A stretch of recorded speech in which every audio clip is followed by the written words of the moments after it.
పెద్దవాళ్ళు కదా, ఇలాగా మీరు విపరీతంగా తాగేసి మాట్లాడుతుంటే మాటలు ముద్దుగా వస్తున్నాయి, మీ ఆరోగ్యానికి కూడా మంచిది కాదు కదా అని పాపం వాళ్ళు అడుగుతున్నారు.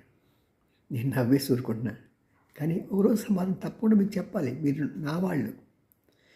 ఈ శ్రీధర్ అని యలమంచిలి శ్రీధర్ అనేవాడు ఎన్ని రకాలుగా టెన్షన్ పెడుతున్నాడంటే, మనిషి టెన్షనే కాదు, నా కళ్ళకు కూడా టెన్షన్ పెట్టాడు. దాన్ని గ్లూకోమా అంటాడు.